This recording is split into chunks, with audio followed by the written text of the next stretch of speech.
All right, hey guys. I hope you guys have all been doing well, and I certainly have been enjoying midterm season. I'm sure all of you guys have as well. So we're going to go ahead and kick off our very next workshop, workshop part 2 for Flutter. This is coming off of the first workshop we had, which went over just the Flutter basics and then the Dart language. So during this workshop, we're going to be actually going into Flutter and using an actual IDE.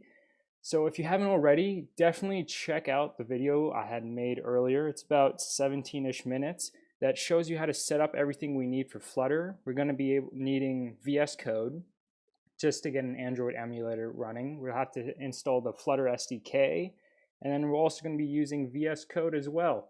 So we're going to need all that stuff just to get started. If you haven't already, you can go ahead and check that out. And don't worry about falling behind on the stream. Everything's going to get recorded, and also you have the option to pause this video if you feel like I'm going too fast or trying to catch up. So don't worry about any of that at all. If you can go ahead and get that done if you don't already have everything set up. So let's go ahead and get everything started. So if you followed along with that video and you're ready to go, first thing we're going to do is open up VS Code. So I have it down here, so I'm just going to right click on this and open up a brand new window for VS Code.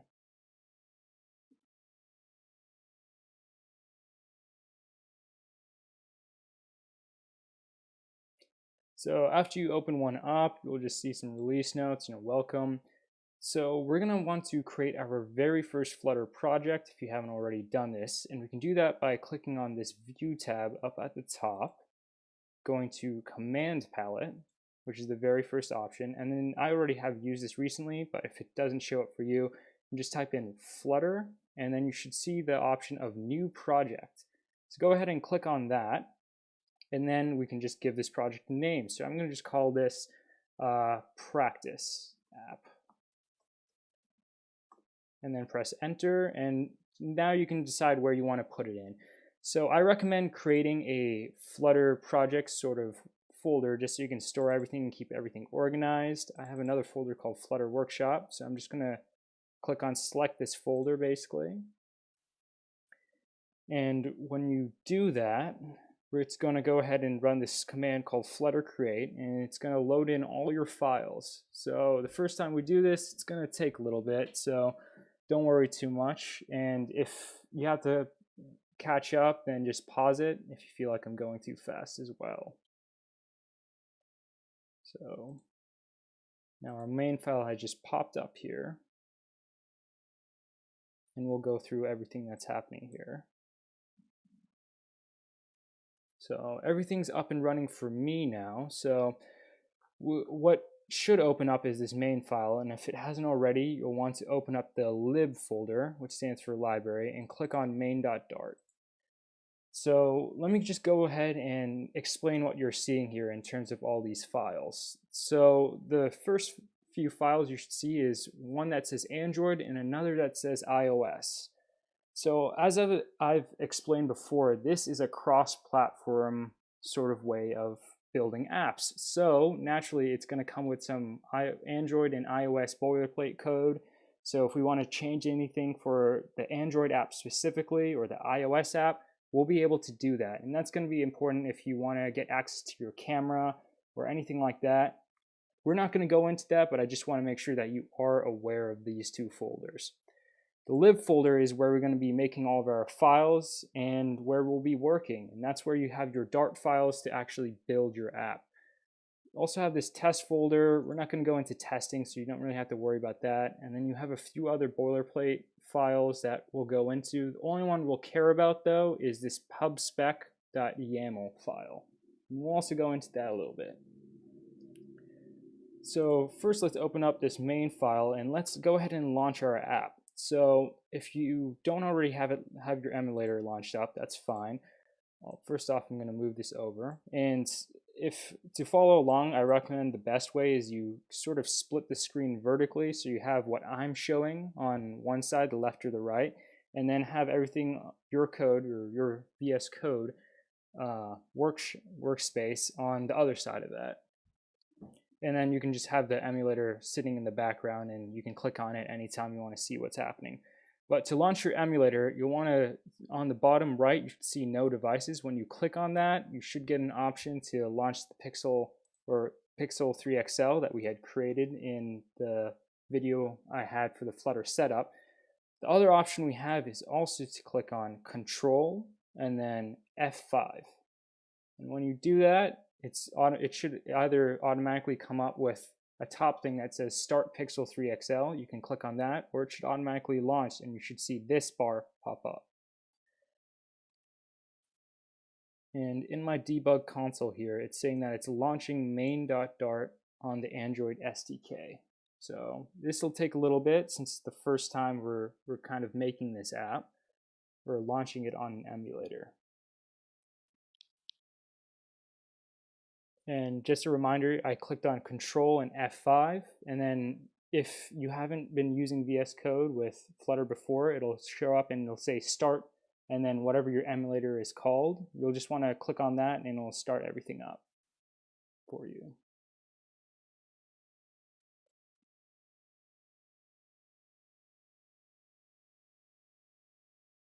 So while that's running, I'm going to go ahead and break down what we're seeing here. So we have a lot of sort of boilerplate code. We don't have to worry about much of it. Just have a main function, which we know is the beginning of our app. Anytime our code runs, this is what runs first. And it's calling this function called run app, and it has my app being passed into it. You see that my app is right here. It's a stateless widget. We'll go over what that means. And from there, we have a bunch of things. We have this build function that's running, and we'll go over that soon as well. And it's returning a material app. So that's going to be our root of our entire application. Everything that we will make in any app, in any Flutter app, will basically be a child of material app. And it'll be associated with this home property right here. So we see a lot of this theme data stuff. We don't really need it, so we can go ahead and just delete this. We can delete the title as well. We'll just be left with this, and we have our My Home Page widget right here that has a title being passed into it. So when we look on the right, now that this app has launched, we see that we have a little app bar at the top, some text. We have some text in the middle that says you have pushed this button this many times, and it's at 0 right now, and we have a button in the bottom right, and that's going to be called a floating action button, which we'll get into. So when I go ahead and click on that, what you'll see is that this automatically increases, and when I keep on clicking it, it should continue to increase.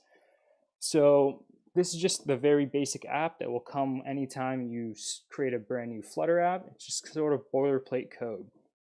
So we don't have to worry about any of this right now. We're going to start building our own apps, right? So let's go ahead and delete all of this, starting from class homepage. I'm going to go ahead and delete all of this, all the way down to the bottom. So I'm just going to press backspace, get rid of that. And you should see an error because my homepage doesn't exist. I'm going to press backspace on that as well.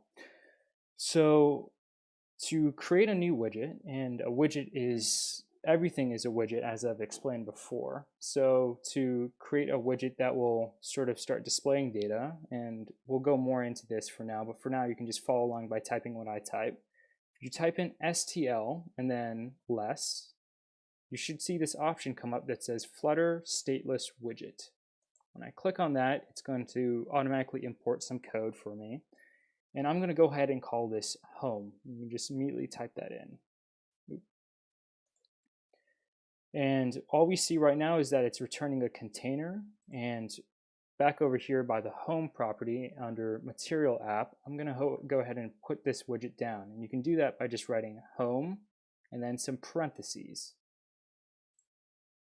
And now when I save this, you should see everything kind of disappears on the right hand side because we've deleted all the code. And that shows up on our emulator here. So I want to go ahead and display some text. So I'm going to delete this container right here, and we just have a return. And to the right of the return, go ahead and type in center. So what a center widget does is it does exactly what you might expect, and it centers whatever is the child of the center widget. So create some parentheses and open that up. And since this is a return statement as well, we'll need to end this with a semicolon. Inside center, we're going to define this child property. So what's going to go into this center, or what center is centering, I guess you could say. We're going to make some text. So I'm going to just to print out some, or to put some text on the screen, we can just say text. Then inside this, in double quotes or single quotes, we type in what we want to put. So I'm going to say hello world. Let's save this and see what pulls up. To the right, we see the words hello world in big, and it's kind of formatted a little weirdly, but this is what shows up after we center some text on the right. So this is how you should basically set up the very beginning of your app, so you can have something displaying at first and get rid of all that boilerplate code. So what we did is we deleted everything, we created a new stateless widget called home, and then we put home right here for the home property and our material app. And then from there, we just returned a simple center widget with a child that is some text, hello world. And using that, we got hello world centered on our emulator screen. So from here, I want to go ahead and start breaking down how do we get something that actually looks nice. Because right now, all we have is just some text on a screen. So in our home widget right here, I'm going to delete what we just had, which is the center widget. And let's go ahead and put in the very first root widget that I'll show you, which is called a scaffold. So it's spelled as it is, so scaffold. And inside our parentheses, I'm going to open this up and again put a semicolon because we have a return statement here.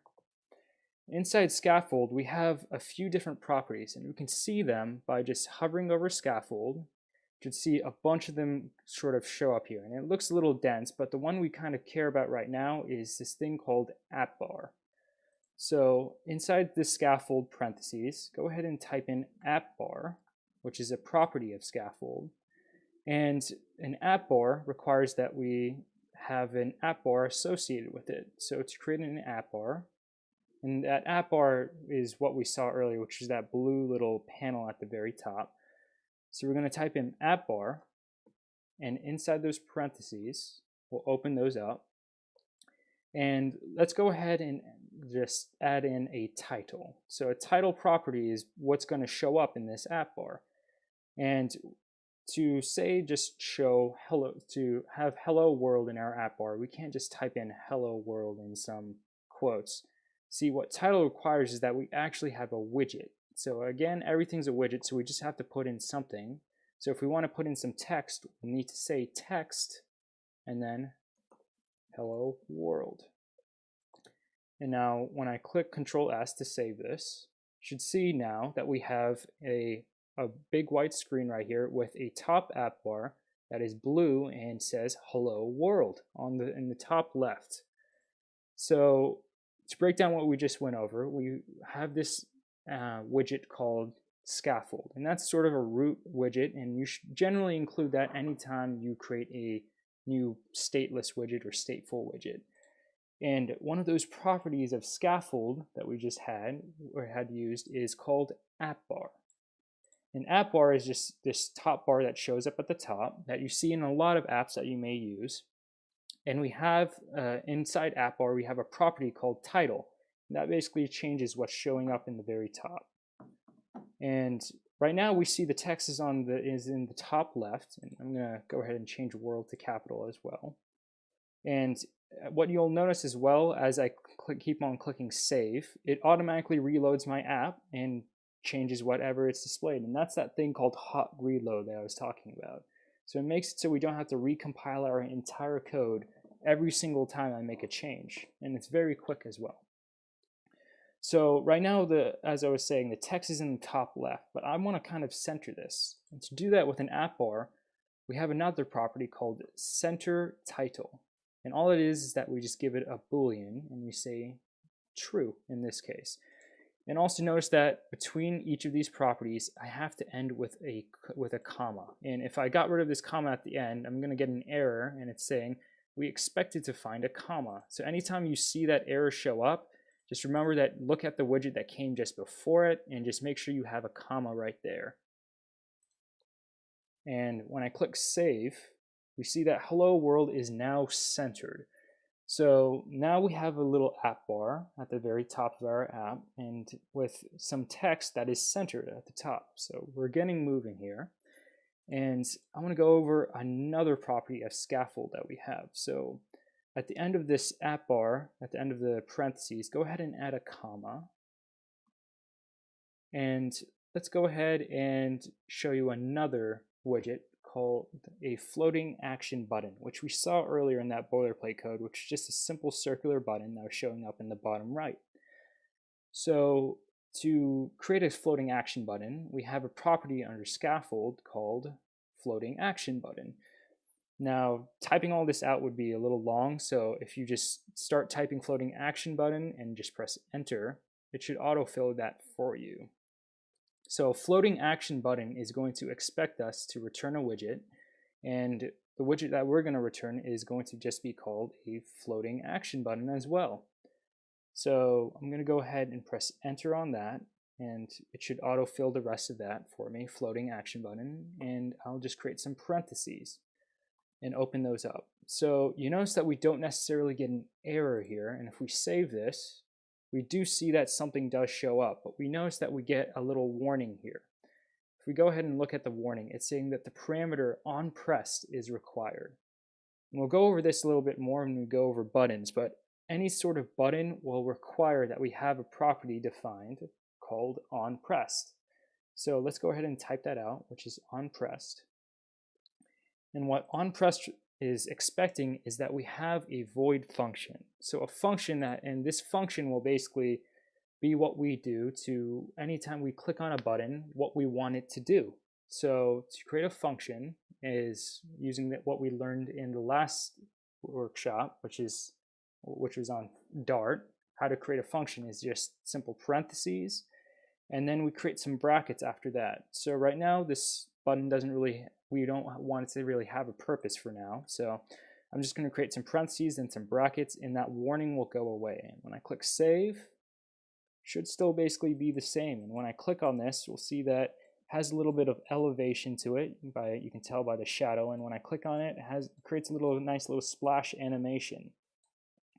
So that's how you create a floating action button. And just to demonstrate its onPress capabilities, let's go ahead and go inside these brackets, and let's just print something out.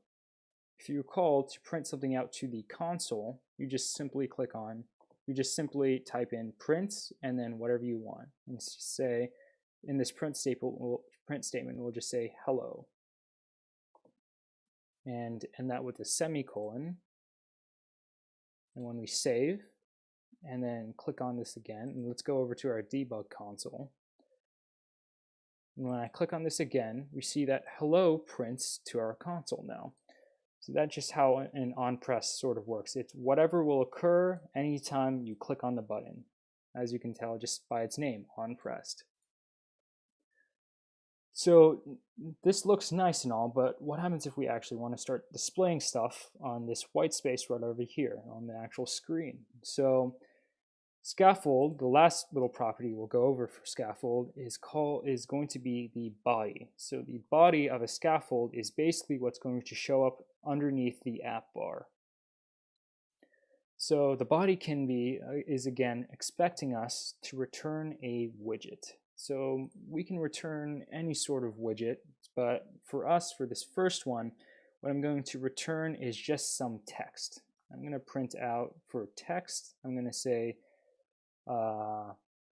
let's call this just Flutter Workshop.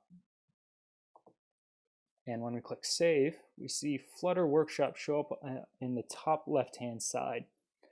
So it's super small text, and it's kind of in a really awkward position. So let's go ahead and make that look a little better by centering this. So for now, let's just go ahead and delete what we had in the body and instead put in a center widget.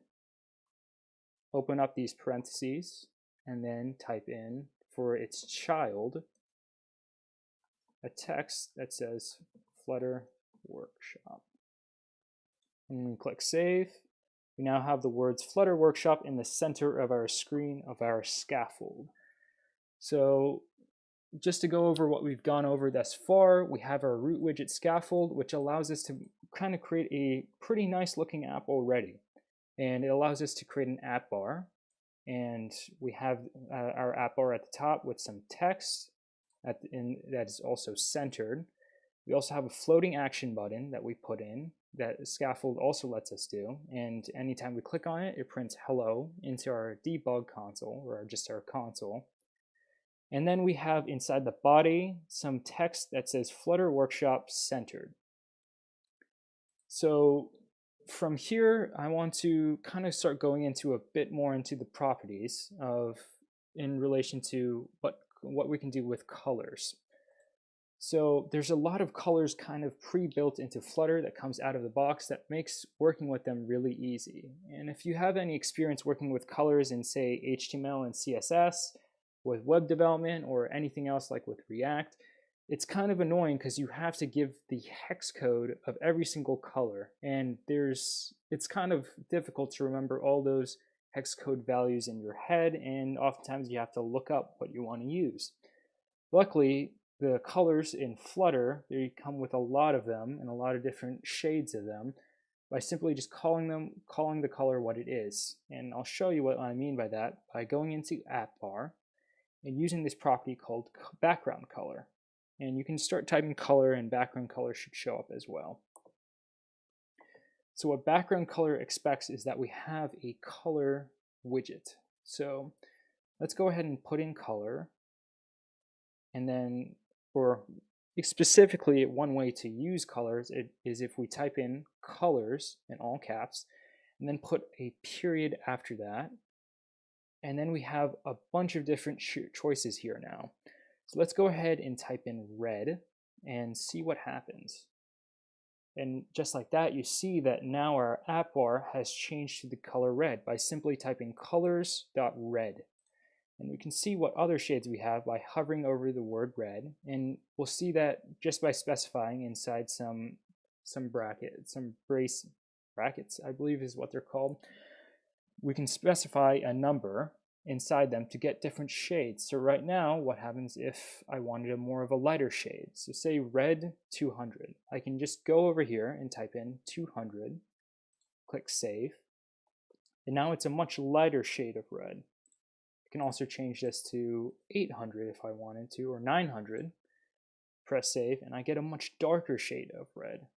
So what you'll notice is that typically for each color, it ranges from 50 all the way to 900. And then we have other colors like red accents, we have orange, pink, and it has plenty of other ones. And if you're ever wondering about, what other colors you have, you can hover over colors as well, and this will show you every single color you have access to, so you can compare them however you want in VS Code.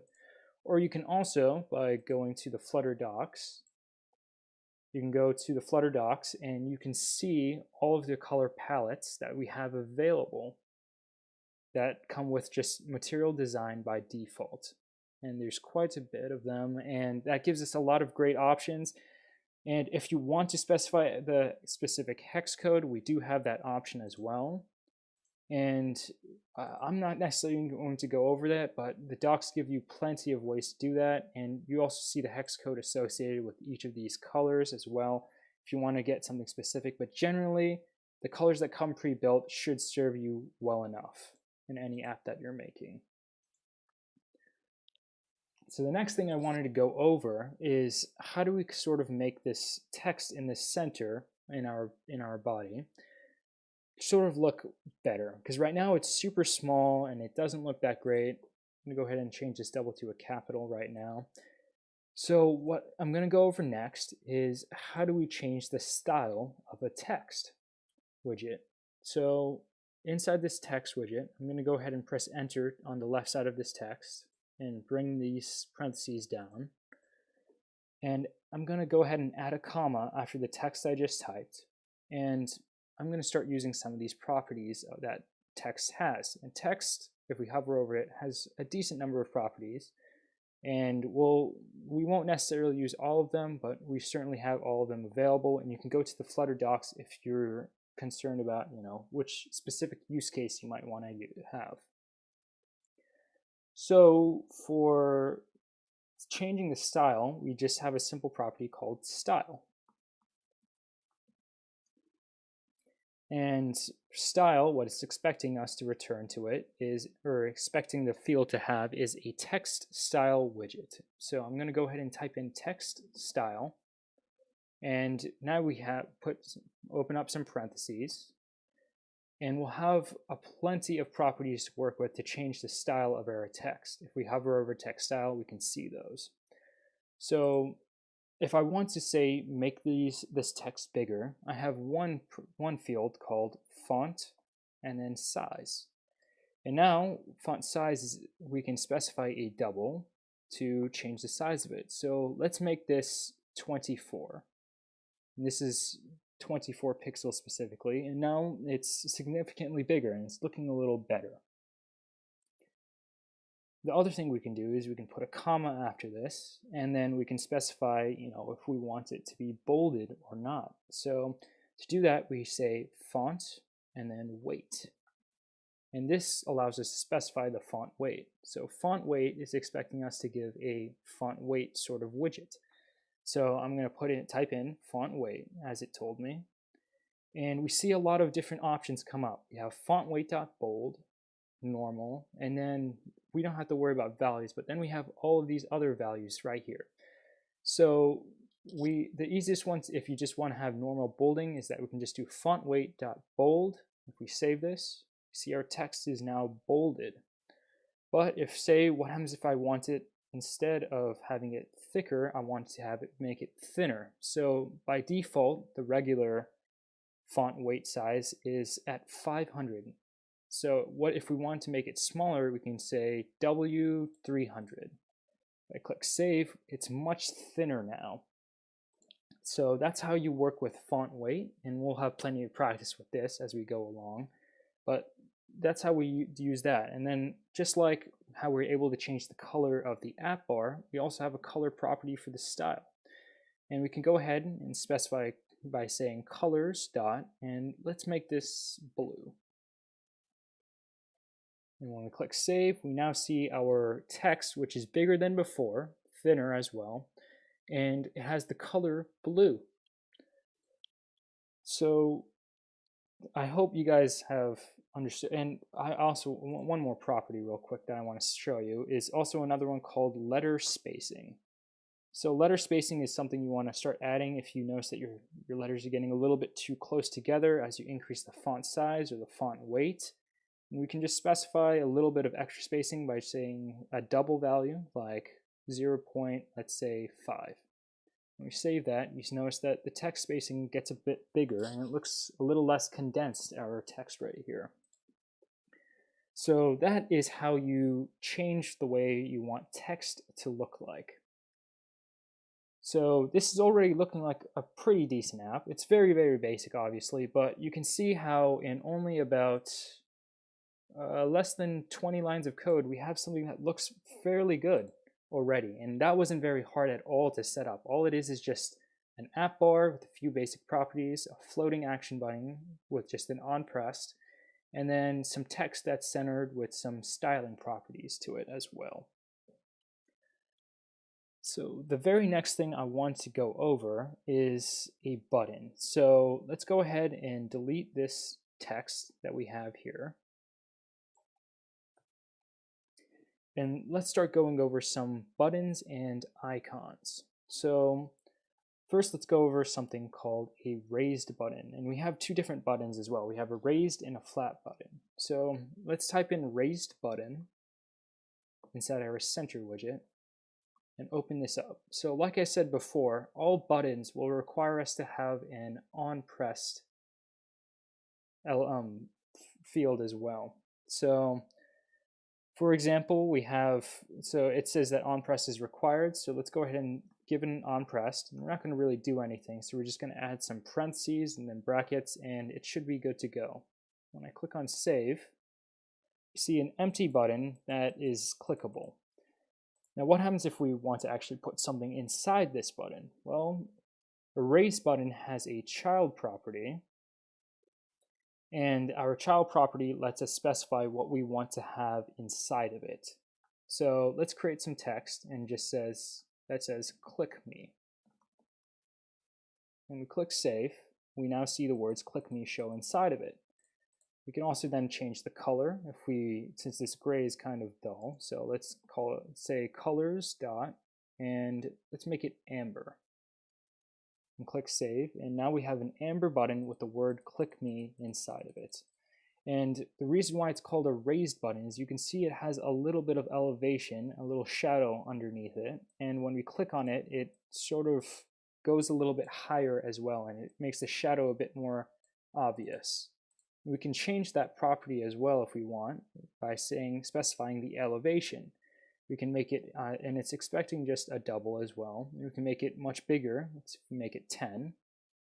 You see that it's far more protruding off of the screen.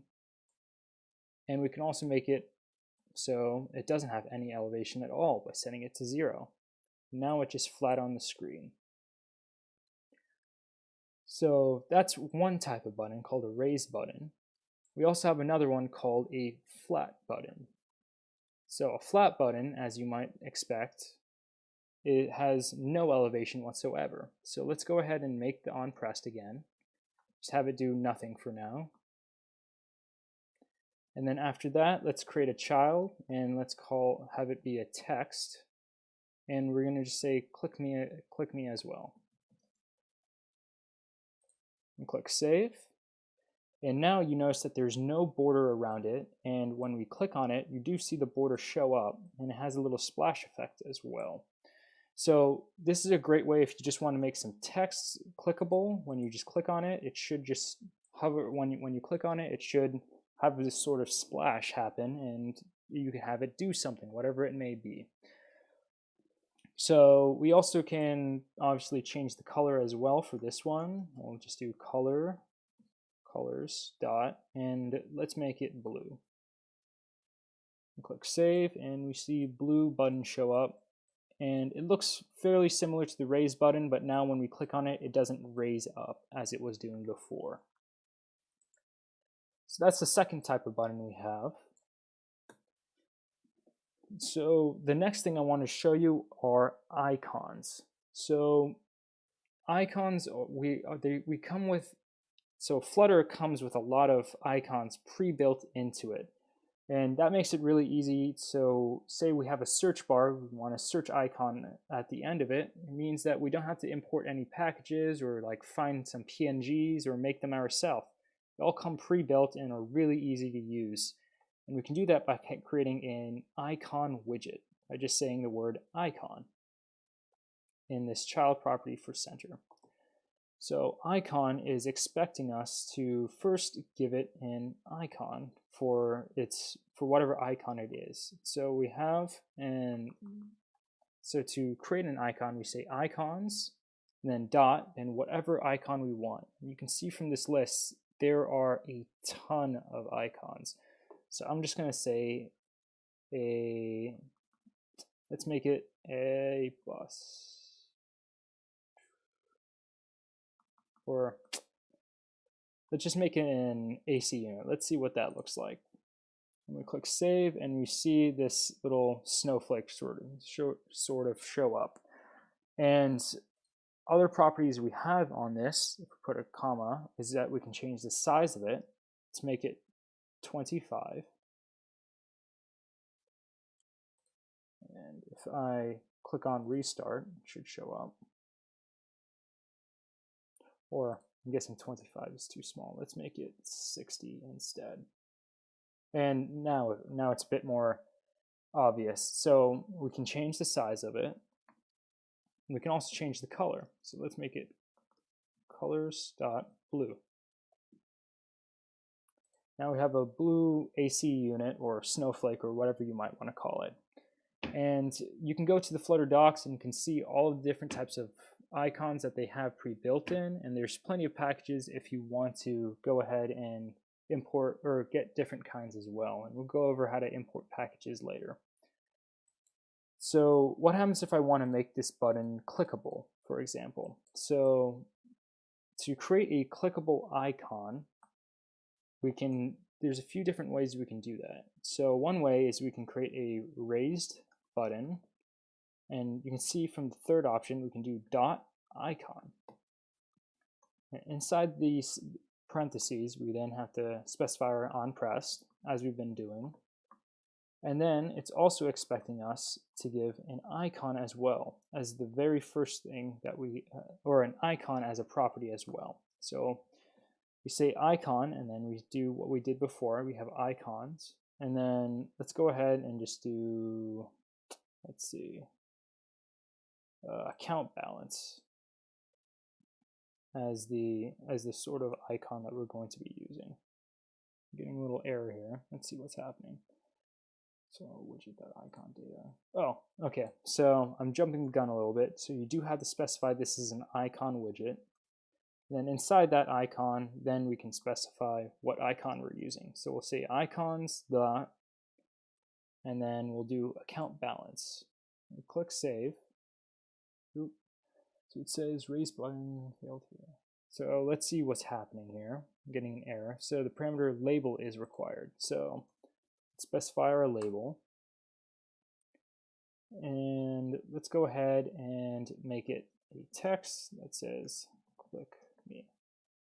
We'll click save, and now we have a raised button with an icon at the beginning and then a label that says click me.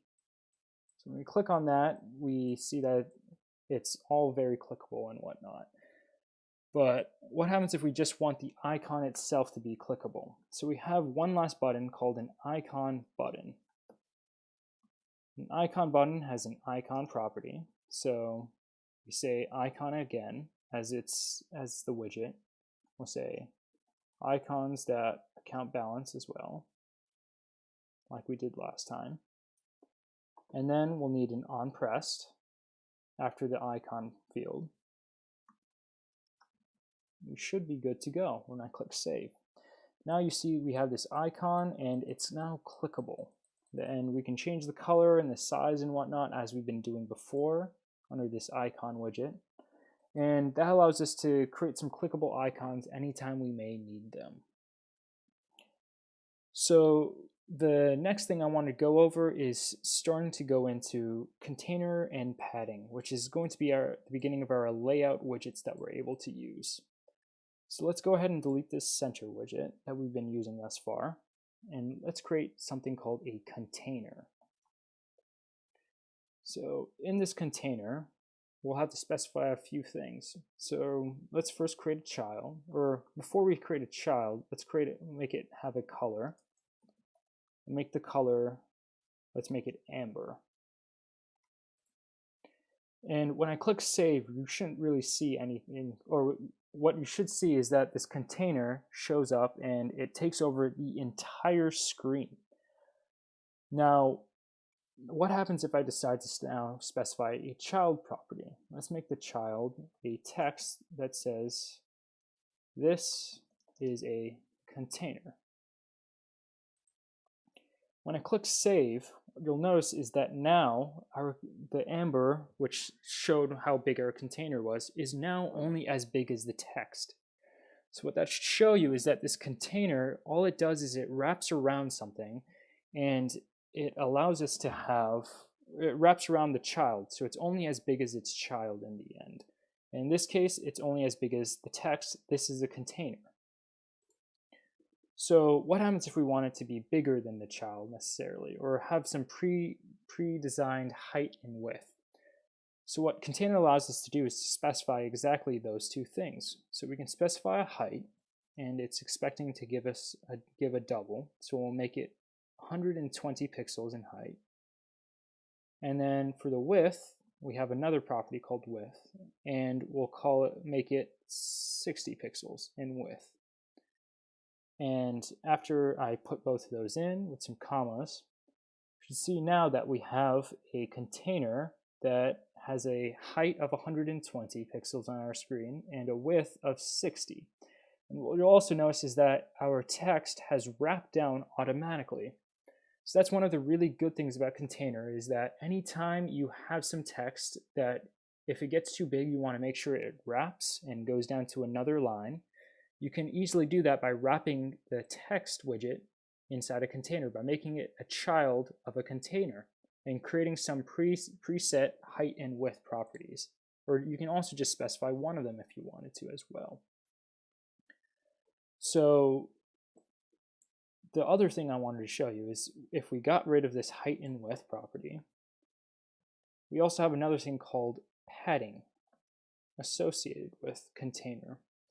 So just to show you as an example, so padding is expecting us to have an edge insets geometry widget. So that sounds a little complicated, but it's not too much once you get used to it.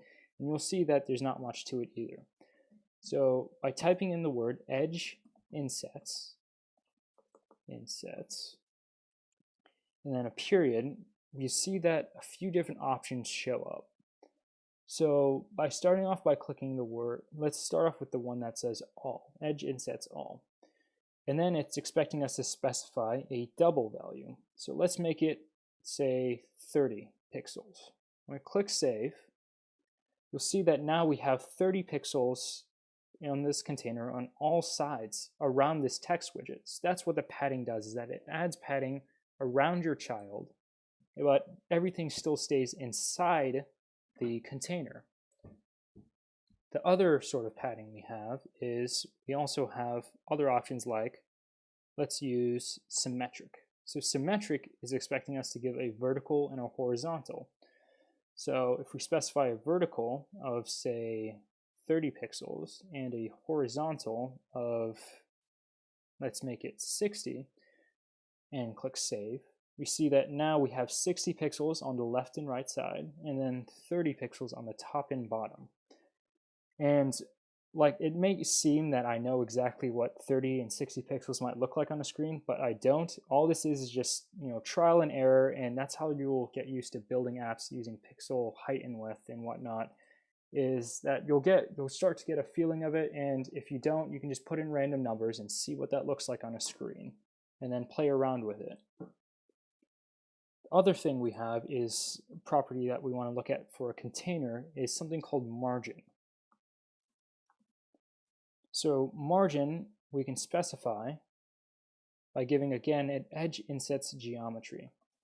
So let's give an edge insets again, and then a period. And the last one I wanted to show you, we have a few others called only, but by clicking on them, you can kind of guess by what they're going to do. But the other one is this one that says L from LTRB, which stands for from left, top, right, and bottom. When I click on that, it'll automatically highlight left, and I can type in what I want the margin to be on the left side of it is. So let's make that 12, and then by clicking tab, it automatically moves me over to top. And let's make it have 30 pixels on the top. Let's make it have, by clicking tab again, we can make the right side have 16 pixels, and on the bottom, let's make it 8. And then at the end of this, let's add a comma and then click save. And what you'll notice now is that there's some spacing that this container now has on the outside. So margin for a container will add some spacing on the outsides to it. So it moves it away from the corner. So it's a total of 30 pixels down from the top and 12 pixels from the left, and we can't really see the bottom or the right because there's nothing there, but we also have 16 pixels on the right side and 8 on the bottom. So that is a container, and that's how we will work with that. Now the other widget I also wanted to show you real quick is something called padding. So anytime you have something that you want to add padding to, then we'll use this widget right here. So inside padding, we have to specify a padding amount, and as we've been doing, it'll be edge insets, and let's make it on all sides, let's add 20 pixels of padding to it. And then for the child of this padding widget, we'll just have some text and say this has padding around it. And when I click save, you should notice that now, instead of being in the very top left-hand corner, we do have some padding. In this case, it's exactly 20 pixels around it. So anytime you want to space things around on your app, on any sort of widget, you can always wrap it with a padding widget really easily. And it'll add some padding so things don't get all cluttered up and looking not so great. So that was containers and padding that we just went over. So a container is basically something you wrap around a widget and allows you to add some padding to it, some margin as well. It also restricts the size of text to make sure that, if you wanted to wrap or not. And then we have padding, which allows you to add some spacing around it, basically. So the next thing I wanted to go over is rows and columns, which I was talking about a little bit beforehand. So rows and columns do exactly what you might expect. They allow you to organize things in sort of layout in either a row or a column. So let's first go over a row. By just typing in the word row, we can then have a property called children. So what children is expecting is that it's expecting us to give it a list of widgets. So when I click enter on this, and this is also a required property of row, we have to specify what its children are going to be. And then starting from what we're going to specify in children is what we want to have in this row. And it'll display left to right based on the order that we give for the children. So let's create some containers. Container, and give it a height of 30 and a width of 50. And also let's have this have a color of amber. So I'm going to go ahead and let's add a comma to the end of this. I'm going to go ahead and copy what I just typed here, press enter, and then paste this 2 more times. And then I'm going to also change this color we have here as well. So let's make this colors.red, the second one, and let's make this colors.blue for the third one. Now when I click save, we now see 3 boxes, or 3, and each are our containers all in a row. Now this doesn't look so great, but let's go ahead and increase the height so it makes it a little bit more obvious. Let's increase the height to 120 and the width to 80 for each of these.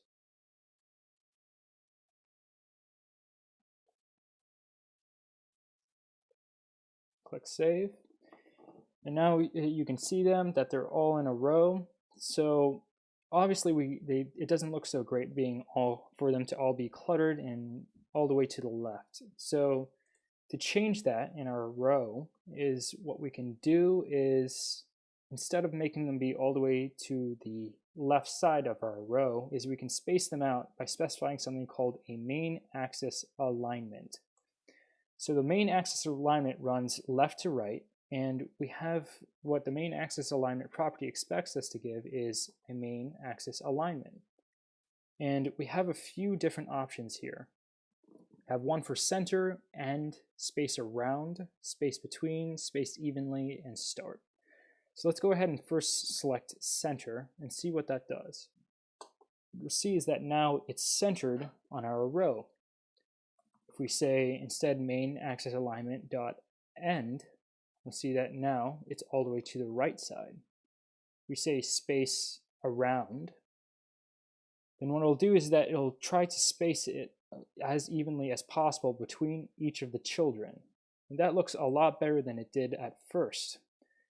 And then we also have another one called space between, which will try to space everything as much as possible. And now the last one we have is space evenly, which will evenly space it on all sides of the children. So that's how you change the main axis alignment. We also have an ability to change the cross axis, which is just how they line up top to bottom, basically. And to kind of make sure we can see this, let me change the height of the first one to 60 and the height of the second one, or the third one actually. Let's change it to 300, or that's 3,000. Let's change it to 300. And right now you can see that all of them are kind of all centered along one axis. So if we change the cross-axis alignment, which is again top to bottom, and we do the same as we did, and we have a cross-axis alignment, by default it's at center. But if we changed it to end, for example, and click save, we see that everything goes down to the bottom now. We can also set it to start if we want. It goes to the very top.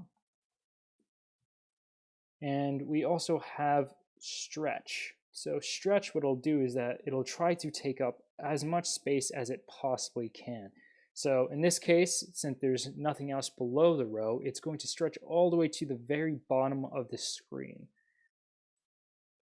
So that's how you work with rows. They just organize things in a row, and you can change the spacing of them by going through main axis alignment for left to right, cross axis for up and down. So the other thing is going to be column, which is going to work in a very, very similar way, only our data, or let me go back real quick. I want to steal these containers so I don't have to make them again. I'm going to go ahead and copy these, delete that, and create a column now. I'm going to specify a children property, and I'm going to paste what I just had. So when I click save, you'll notice that now our data, our containers are all spaced, or all displayed in a column from top to bottom. So again, we have those properties that I explained before. We have a main axis alignment. So instead of being left and right, the main axis for a column is up and down. So it's inverted. So if I type in main axis alignment, and then let's go ahead and see what it looks like with center. See that now everything is centered as we had before. We also have space between if we want, which will space everything out as much as possible. And we can go ahead and go through all of it, but it's relatively the exact same. And we also have another thing called cross-axis alignment, which will basically change how it'll display from left and right for the column. So let's change the height of the middle one to only 20. Let me delete that, and then click save, and now it's just a tiny vertical bar. Now let's specify a cross-axis alignment. So by default, like row, it was at center. Let's make it end instead. And we'll go all the way to the right side now. And just also like before, if we want to have it the column take up all the space on the left from left to right, we can use the property called stretch. And just like that, we have it stretch all the way out in the left and right directions, whatever was there. So that is rows and columns. So basically, a row and a column will have a property called children, which will be a list, and you just list out all the widgets you might want to have in that list. In our case, we just used 3 different containers, but you can also use text, buttons, whatever it may be.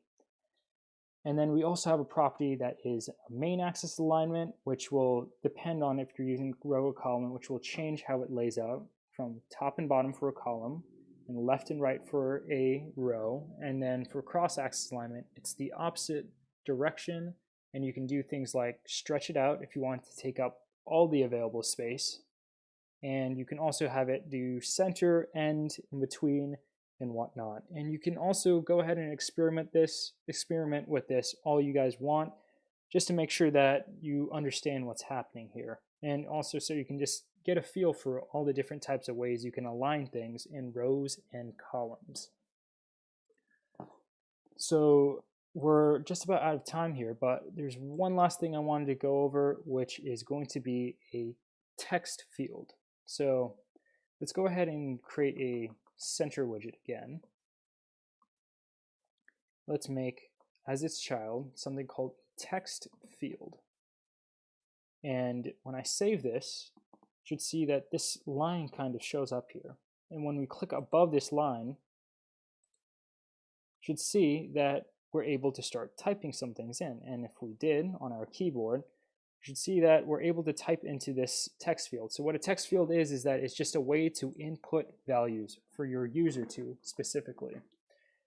And our text field has, and if we wanted to say, make sure that this text field doesn't go all the way from left to right, and we want to reduce it, then what we can do really easily is, instead of wrapping this in, by just putting this down, let's add some padding to it. And in this padding, we'll go ahead and add, like we have been doing before, edge insets. Let's go ahead and use symmetric in this case. So we don't really care what the padding is like on the top and bottom, so we can just specify with horizontal if we want, and that's totally okay. And let's make the padding on the left and right sides 20. When I click save, oh, well, I forgot to add as the child a text field, so let me go ahead and do that. Underneath that, we put in child and then text field. When I click save, we now have this text field showing up from left to right. We're able to put in some data, and text field has a ton of properties. You can definitely check out the Flutter docs to figure out all of them because there's just so many, and it gets even more, you can even specify how the text shows up, and by just specifying the text style. You can also change what it looks like if you want it to be disabled or not, if you want, whether or not you want basically people to type in. You can change the keyboard type if we want. For example, if I open up these parentheses and I type in keyboard type, it's now expecting me to give in a text input type. So I'll do text input type. I'll do dot number if I wanted to. When I click save here, I'll probably have to reload since the keyboard's already pulled out. And let me get rid of that keyboard, and when I click on it again, now we just have a number keyboard show up. And this would work for both iOS and Android, which is a really cool part of it. So that is text field. So we don't really have much time to go over any of the other widgets, and there's still a lot of them. And if we go back to the Flutter docs, you can see just how many widgets we have available to us. And it's obviously a ton of widgets, and you shouldn't be expected, and you shouldn't expect yourself to remember all of these widgets because that would be ridiculous. But the ones I've showed you thus far are the basic ones to get us started on our app that we'll be working on in our very next tutorial, which will be that travel app. And I can go ahead and show you the video real quick for that, just so you can be reminded of what we'll be building. And we'll go over more widgets through that as well that we haven't covered in this one. So we'll have this travel app. I'll show you how to put in pictures, how to change the font type as well, font family. I'll show you how to create scrollable lists, and a little bit how to change what you're seeing on the screen as well. But we did great today. We went over pretty much everything that I wanted to get done in terms of getting a start on how Flutter works, for sure. And this should give you a good idea on just how easy it is to start creating some complex layouts. And I highly recommend, just based on what we learned about working with Scaffold, and we learned how to put in text, make containers, and just using rows and columns, you can definitely go ahead and experiment with just what we learned today and use some of that just to create some really simple, cool UIs if you would like. And you can just look up, mobile UI designs, and you can find one that you just want to try to copy as well. That'll help you make sure you understand what you're doing and how to use Flutter and whatnot. Besides that, I believe we've covered everything that we have wanted to cover today, and I hope you guys come to our very next tutorial so we can get a start on building that travel app, which is going to be very awesome. So thank you guys for staying tuned, and I will see you guys next time.